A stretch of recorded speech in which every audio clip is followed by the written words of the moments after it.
Hello, Mark. I'm Yuki. I'm a sophomore. My student number is S0441042. The speech title is When We Decide for Disability, We All Benefit by Elise. I'll never forget the sound of laughing with my friends. I'll never forget the sound of my mother's voice right before I fell asleep. And I'll never forget the confronting sound of water trickling down a stream. Imagine my fear, pure fear, when, at the age of 10, I was told I was going to lose my hearing.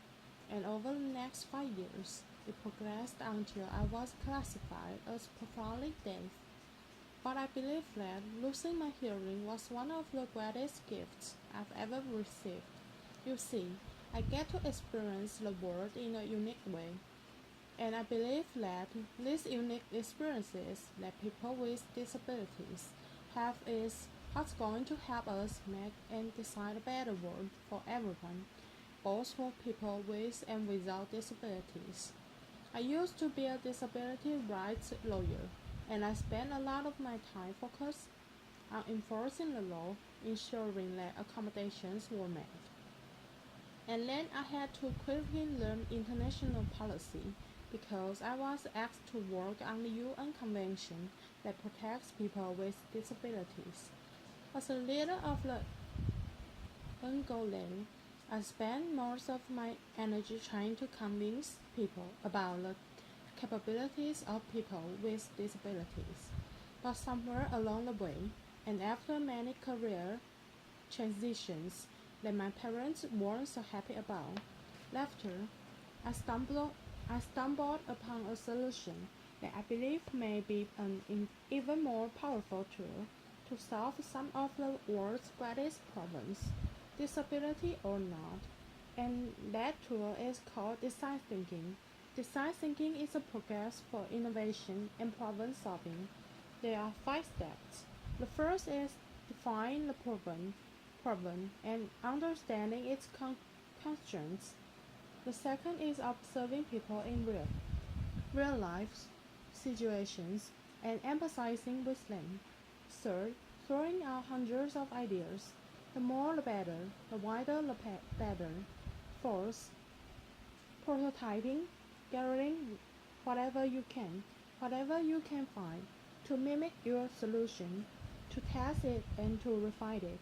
And finally, implementation, ensuring that the solution you came up with is sustainable.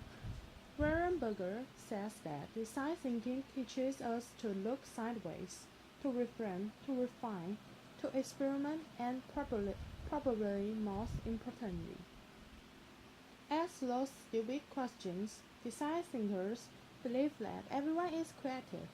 They believe in bringing people from multiple disciplines together because they want to share multiple perspectives and bring them together and ultimately merge them to form something new. Design thinking is such a successful and versatile tool that it has been applied in most every industry. I saw the potential that it had for the issues I faced, so I decided to go back to school and get my master's in social design. This looks at how to use design to create positive change in the world. While I was there, I fell in love with woodworking, but what I quickly realized was that I was missing out on something. As you are working with a tool, right before it's about to kick back at you, which means the piece or the tool jumps back at you. It makes a sound, and I couldn't hear this sound, so I decided, why not try and stop it? My solution was a pair of safety glasses that were engineered to visually alert the user to pitch changes in the tool before the human ear could pick it up. Why hadn't tool designers thought of this before? Laughter. 2 reasons. 1. I was a beginner. I wasn't weighed down expertise or conventional wisdom. The second is I was deaf. My unique experience of the world helped inform my solution. And as I went on, I kept running into more and more solutions that were originally made for people with disabilities, and they ended up being picked up, embraced, and loved by mainstream, disability or not. This is an all-axle potato peeler. It was originally designed for people with Authors, but it was so comfortable. Everybody loved it. Text messaging that was originally designed for people who are deaf. And as you know, everybody loves that too. Laughter, I started thinking, what if we change our mindset? What if we started designing for disability first, not, not alone? As you see, when we design for disability first, we often stumble upon solutions that are not only inclusive, but also are often better than when we design for the norm. And this excites me because this means that the energy it takes to accommodate someone with a disability can be leveraged, modeled, and played with as a force for creativity and innovation. This moves us from the mindset of trying to change the hurt and the deficiency mindset of tolerance to becoming an alchemist, the type of magician that this world so desperately needs to solve some of its greatest problems. Now, I also believe that people with disabilities have great potential to be designers within this design thinking process. Without knowing it, from a very early age, I've been a design thinker. Fine-tuning my skills, design thinkers are, by nature, problem solvers. So imagine listening to a conversation and only understanding 50% of what they said. You can ask them to repeat every single word. They would just get frustrated with you. So without even realizing it, my solution was to take the muffled sound I heard, that was the beat, and turn it into a rhythm and place it with the lips I read. Years later, someone commented that my writing had a rhythm to it. Well, this is because I experienced conversations as rhythms.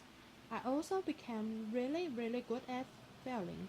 After, quite literally, my first semester in Spanish, I got a D. But what I learned was that when I picked myself up and changed a few things around, eventually I succeeded. Similarly, design thinking encourages people to fail and fail often, because eventually you will succeed. Very few great innovations in this world have come from someone succeeding on the first try. I also experienced this lesson in sports. I'll never forget my coach saying to my mom, if she just didn't have her hearing loss, she wouldn't be on the national team. But what my coach and what I didn't even know at the time was that my hearing loss actually helped me excel at sports. You see, when you lose your hearing, not only do you adapt your behavior, but you also adapt your physical senses.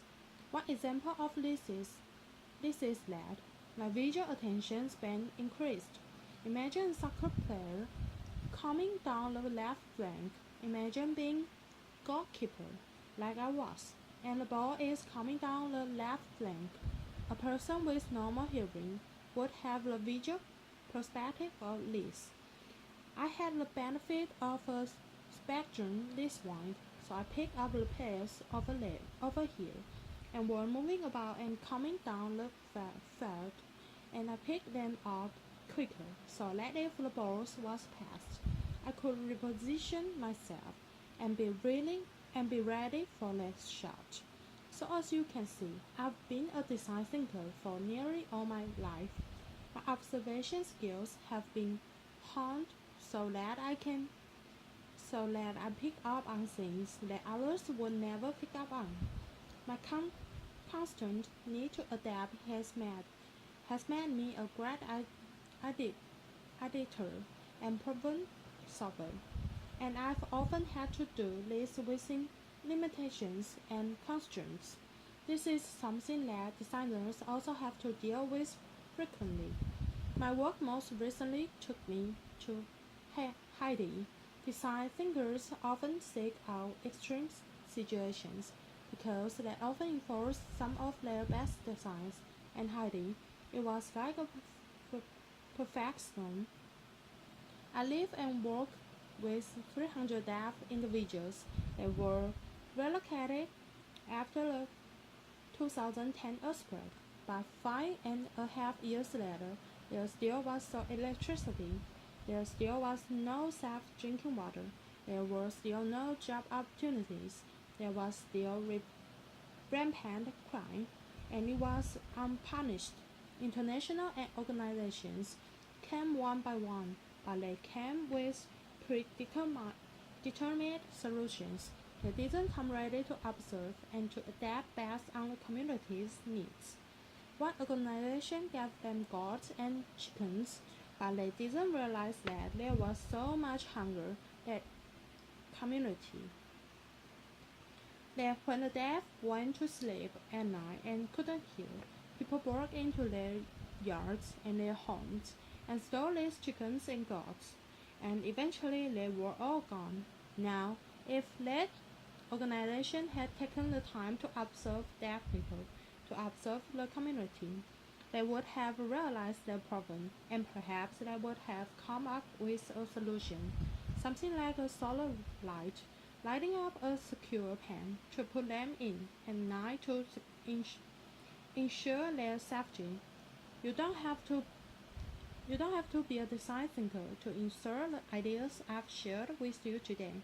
You are creative, you are a designer, everyone is. Let people like me help you. Let people with disabilities help you look sideways and in the process solve some of the greatest problems. That's it. Thank you. Applause.